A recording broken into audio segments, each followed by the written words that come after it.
അതായത് എല്ലാ യൂണിറ്റ്സും കവർ ചെയ്യാൻ കഴിയുന്നില്ല. അപ്പോൾ അതിൻ്റെതായ കുറച്ച് ടെൻഷനും ഭയങ്കര ഞാൻ ഡൗൺ ആയ ഒരു സ്റ്റേജ് ഉണ്ടായിരുന്നു. അതിൽ ഹെൽപ്പായത് നമ്മുടെ ബേബി ഹനാൻ. നമ്മൾ ഇത്തവണത്തെ UGC നെറ്റ് എക്സാമിൻ്റെ റിസൾട്ട് വന്ന സമയത്ത് സർപ്രൈസിംഗ്ലി അല്ലേ അറബിക്കിൽ നെറ്റ് ക്വാളിഫൈ ചെയ്യാൻ സാധിച്ചു. പലപ്പോഴും 4ാമത്തെ അറ്റംപ്റ്റ് ആണെന്ന് തോന്നുന്നില്ല ഇത്തവണ അറ്റൻഡ് ചെയ്തിരുന്നത്. അപ്പോൾ ഏതെങ്കിലും ഒരു നിമിഷത്തിൽ പൊതുവേ നെറ്റ് അല്ലെങ്കിൽ JRF ഹോൾഡേഴ്സിൻ്റെ ഒക്കെ ഒരു ജേണിയിൽ പല അറ്റംപ്റ്റുകൾ കഴിഞ്ഞിട്ട് അവർ ക്വാളിഫൈ ചെയ്യുമ്പോൾ ഏതെങ്കിലുമൊക്കെ ഒരു നിമിഷത്തിൽ ഇതൊന്ന് കിറ്റ് ചെയ്താലോ എന്ന് ചിന്തിക്കുന്ന ഘട്ടങ്ങൾ പലർക്കും ഉണ്ട്. പല ആളുകളും കിറ്റ് ചെയ്യുന്നുണ്ട്. നിങ്ങൾ ആ ഒരു പ്രിപ്പറേഷൻ ജേണിയിൽ അങ്ങനത്തെ ഒരു സാഹചര്യത്തിലൂടെ കടന്നു പോയിട്ടുണ്ടായിരുന്നോ? അങ്ങനെ ഉണ്ടായിട്ടുണ്ടെങ്കിൽ പിന്നെ അതിനെ എങ്ങനെയാണ് ഓവർകം ചെയ്ത് വീണ്ടും ഈ യാത്രയിലേക്ക് തന്നെ ഈ പാത്തിലേക്ക് തന്നെ തിരിച്ചു വരാൻ സാധിച്ചതെന്നൊന്ന് പറയാം. ഞാൻ സെക്കൻഡ് അറ്റംപ്റ്റ്, അതായത് നമ്മൾ ക്യാൻസൽ ചെയ്ത എക്സാം, ആ ഒരു എക്സാം കഴിഞ്ഞതിൻ്റെ എയിം ഡിസംബറിലെ എക്സാം ആയിരുന്നു. പക്ഷെ ക്യാൻസൽ ചെയ്ത ആ ഒരു എക്സാം കഴിഞ്ഞിട്ടാണ് ഇതിൽ ജോയിൻ ചെയ്യുന്നത്. ആ ഒരു എക്സാമിൻ്റെ ടൈമിലാണ് ജോയിൻ ചെയ്യുന്നത്. അപ്പോൾ ആ ടൈമിൽ ഭയങ്കര ഡിപ്രഷൻ, മീൻസ് ഭയങ്കര ഡൗൺ ആയിരുന്നു. പിന്നെ ഒരുപാട് ന്യൂസുകളും ഇങ്ങനെ സ്പ്രെഡ് ചെയ്യുന്നുണ്ടായിരുന്നു. മീൻസ് ക്യാൻസൽ ചെയ്ത എക്സാം ഞാൻ എഴുതിയിട്ടില്ല. അതിന് മുമ്പ് തന്നെ ഞാൻ ജസ്റ്റ് പ്രിപ്പയർ ചെയ്തത്, നമ്മൾ ജോയിൻ ചെയ്ത് ആദ്യത്തെ ക്ലാസ്സസ് ഒക്കെ റെക്കോർഡ് ക്ലാസ്സസ് ഒക്കെ ഞാൻ കേൾക്കുന്നുണ്ട്. ബട്ട് ഒപ്പെത്താൻ പറ്റാത്ത, അതായത് എല്ലാ യൂണിറ്റ്സും കവർ ചെയ്യാൻ കഴിയുന്നില്ല. അപ്പോൾ അതിൻ്റെതായ കുറച്ച് ടെൻഷനും ഭയങ്കര ഞാൻ ഡൗൺ ആയ ഒരു സ്റ്റേജ് ഉണ്ടായിരുന്നു. അതിൽ ഹെൽപ്പായത് നമ്മുടെ സൈറയിലെ അന്ന് അറബിക് മെൻറ്റർ റൌഫ് സാറെ ഞാൻ കോണ്ടാക്ട് ചെയ്തു. എന്തെങ്കിലും മോട്ടിവേഷൻ തരാൻ കഴിയുമോ, ഡൗൺ ആയി കിടക്കണം, നെറ്റിനെ കൊണ്ട് കഴിയൂല എന്ന് പറഞ്ഞിരുന്നു. ഭയങ്കര അങ്ങനെ ഞാൻ കരഞ്ഞിട്ട് സാർക്ക് മെസ്സേജ് ചെയ്തൊക്കെ, മീൻസ് ടൈപ്പ് ചെയ്തിട്ട്. അപ്പോൾ സാറ് ഞാൻ കോൾ ചെയ്യാന്ന് പറഞ്ഞിട്ട് സാറിനെ കോൾ ചെയ്തു, സംസാരിച്ചു. ഭയങ്കര സാർ പറഞ്ഞു ഇപ്പോഴത്തെ എക്സാം ഏതായാലും ഇങ്ങനെ പോട്ടെ, മീൻസ് എന്തായാലും എത്തൂല, ഞാൻ ആകെ 2 യൂണിറ്റുമേ നിൽക്കുകയാണ്, ഏതായാലും പോട്ടെ, അടുത്ത എക്സാം എന്തായാലും ഈ ഒന്ന് നോക്കി നോക്ക്, പ്രിപ്പയർ ചെയ്ത് നോക്ക്, എല്ലാ റെക്കോർഡ് ക്ലാസ് ഒക്കെ കേട്ടിട്ട് ഒക്കെ സെറ്റ് ആവും എന്നുള്ളൊരു ഇതിൽ ഒരു പ്രതീക്ഷ തന്നിട്ടാണ് സാർ കോള് കട്ട് ചെയ്തത്. അപ്പോൾ ഞാൻ ഓക്കെ, ഇത് ഏതായാലും എഴുതി നോക്കാം, നെക്സ്റ്റ് എക്സാം എന്തായാലും ഇൻഷാല്ലാ പ്രിപ്പയർ ചെയ്യണം, ഉഷാറാക്കണം എന്നുള്ളൊരു ഇതുണ്ട്, ചിന്ത ഉണ്ടായിരുന്നില്ല. അങ്ങനെയാണ് ഒരു മെന്ററിന്റെ കൂടി സപ്പോർട്ടോട് കൂടി തിരിച്ച് യാത്രയിലേക്ക് വന്നു അല്ലേ?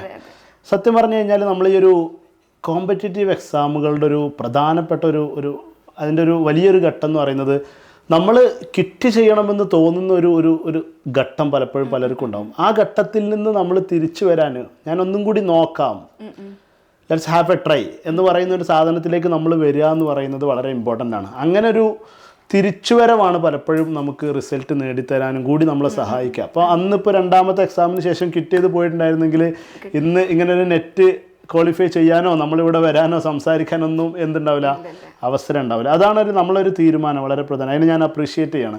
എന്തായാലും നെറ്റിലേക്ക് നമ്മളെത്തി, 4ാമത്തെ അറ്റംപ്റ്റിനാണ്.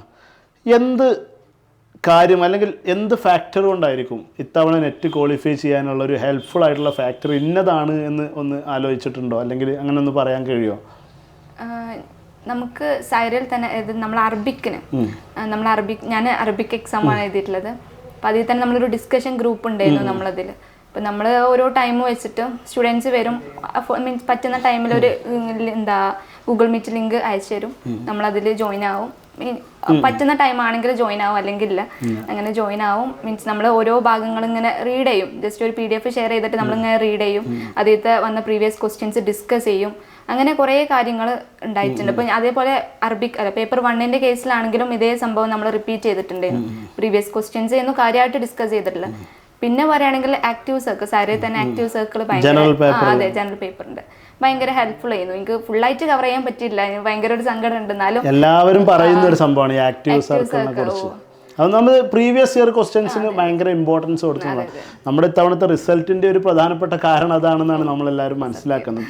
എന്തായാലും അത് പ്രീവിയസ് ഇയർ ക്വസ്റ്റ്യൻസിലൂടെ കടന്നു പോയത് ഒരു നഷ്ടമാണ് എന്ന് തോന്നിയിട്ടുണ്ടോ? ഒരുപാട് ടൈം, ഏറ്റവും കൂടുതൽ നമുക്ക് ബെനിഫിറ്റ് ഉണ്ടാവുന്ന ഒരു സംഭവം തന്നെയല്ലേ ഒരു വിജയിയുടെ അടുത്തുനിന്ന് അത് കിട്ടണം എന്നാണ് ഞാൻ പ്രതീക്ഷിക്കുന്നത്. കാരണം ഞാൻ പറയാൻ തുടങ്ങിയിട്ട് കാലം ഒരുപാടായി, പ്രീവിയസ് ഇയർ ക്വസ്റ്റ്യൻസ് നോക്കണം, 4 ഓപ്ഷനുകളിലേക്ക് നോക്കണം എന്ന്. അത് നിങ്ങളെ എക്സാമിന് ഹെൽപ്പ് ചെയ്തു എന്ന് കറക്റ്റ് പറയാൻ കഴിയുമോ?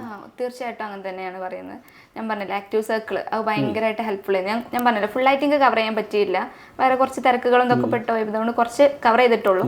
സ്റ്റിൽ ആ ഒരു കവർ ചെയ്ത് തന്നെ കുറേ കണ്ടന്റ്സ് നമുക്ക് കിട്ടും. അതായത് ഓരോ ഓപ്ഷൻസ് സാർ ഇങ്ങനെ ഡിസ്കസ് ചെയ്യുമ്പോൾ ഓരോ ഓപ്ഷൻ കൂടി നമ്മൾ ടച്ച് ചെയ്യുന്നത്. അപ്പോൾ കണ്ടന്റ് നമുക്ക് പേപ്പർ 1ന്റെ കാര്യത്തിൽ എന്താ കൂടുതലായിട്ട് PYQs ആണ് കൂടുതലായിട്ട് നോക്കുന്നത്. കണ്ടന്റ് കിട്ടിയ പ്ലസ് അതിന്റെ പ്രീവൈസ് ക്വസ്റ്റ്യൻസ് ആണ്, അപ്പോൾ കൂടുതലായിട്ട് ഹെൽപ്ഫുൾ ആയി. അതേപോലെ ഞാൻ പറഞ്ഞില്ല, ആ ഡിസ്കഷൻ ഗ്രൂപ്പ്, അതിലും നമ്മൾ ഈ സെയിം ആക്റ്റീവ് സർക്കിൾ എന്നുള്ള PDF എന്നും കൂടുതലായിട്ടും ഷെയർ ചെയ്തിട്ടുണ്ടായിരുന്നത്, അതിൽ ഇടും. ഇതന്നെ നമ്മൾ അവിടെ ഷെഹിൽ സർ റിപ്പീറ്റ് ചെയ്ത സംഭവം തന്നെ നമ്മൾ ഇവിടെ ഗ്രൂപ്പിൽ ഇങ്ങനെ റിപ്പീറ്റ് ചെയ്തുകൊണ്ടേ. അപ്പൊ അതൊക്കെ എന്തായാലും ഈ ഒരു എക്സാമിന് ഉപകാരപ്പെട്ടു എന്നാണ്. ഇനി എന്താണ് ഒരു പ്ലാൻ, ഒരു ഫ്യൂച്ചർ പ്ലാൻ എങ്ങനെയാണ്, അല്ലെങ്കിൽ നിങ്ങളൊരു കരിയർ പാത്ത് എങ്ങനെയാണ് കാണുന്നത്? എനിക്ക് ടീച്ചിങ് ആണ് കൂടുതലായിട്ട് ഇൻട്രസ്റ്റ്. ഇൻഷാല്ല എന്തെങ്കിലും കോളേജിലൊക്കെ ജോയിൻ ചെയ്യണം എന്നുള്ളതിലാണ്. ഇൻഷാല്ല JRF ട്രൈ ചെയ്താൽ കൊള്ളാമെന്നുണ്ട്.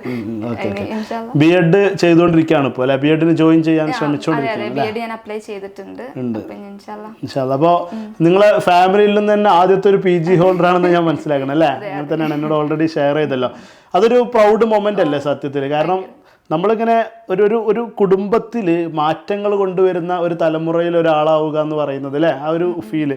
അപ്പോൾ PG നേടി, നെറ്റ് ക്വാളിഫൈ ചെയ്തു, എങ്ങനെ ഉണ്ടായിരുന്നു ഫാമിലിയിൽ നിന്നൊക്കെ ഉള്ള ഒരു സപ്പോർട്ട്, അല്ലെങ്കിൽ ഫാമിലിയുടെ ആ ഒരു സന്തോഷം അവർ കൂടി ഈ യാത്രയിൽ ഉണ്ടായിരുന്നു, അതുകൊണ്ടാണ് എനിക്കിത് കിട്ടിയത് എന്ന് വിഷ്വലൈസ് ചെയ്യാൻ കഴിയുന്നുണ്ടോ? തീർച്ചയായിട്ടും. ഞാൻ ഇതിൻ്റെ സ്വന്തം വീട്, ഞാൻ വീട്ടിലാണ് നിൽക്കുന്നത്. അപ്പോൾ ഹസ്ബൻഡ് ഫാമിലിയിൽ നിന്നായാലും അവരും പറയും എക്സാം അല്ലേ, പോയി പഠിച്ചോ, അവിടെ നിന്ന് പഠിച്ചോ. മീൻസ് അവർ അങ്ങോട്ട് വിളിക്കാതെ ഒരു മന്ത് എനിക്ക് കിട്ടിയിട്ടുള്ളൂ പഠിക്കാൻ. അപ്പോൾ ഈ ഒരു മന്ത് ഫുള്ള് ഞാൻ ഇവിടെ ഇരുന്നിട്ട് എന്നേനും കവർ ചെയ്തിട്ടുണ്ടായിരുന്നത്.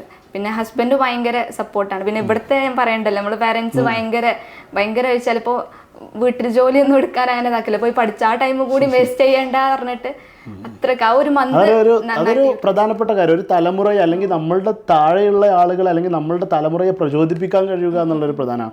ഇതൊരു ചെറിയ റിസൾട്ട് അല്ലല്ലോ. കാരണം ഓൾ ഇന്ത്യ ലെവലിൽ ഇത്ര ആളുകൾ എഴുതിയിട്ട് 6% ആളുകൾ വിജയിക്കുന്നതിൽ ഒരാൾ നമ്മളാവുക, വണ്ടൂരിലെ ഈ ഒരു വീട്ടിലേക്ക് ആ ഒരു വിജയം കൊണ്ടുവരാൻ നമുക്ക് സാധിക്കുക എന്നുള്ളത് ഒരു വലിയ കാര്യമാണ്.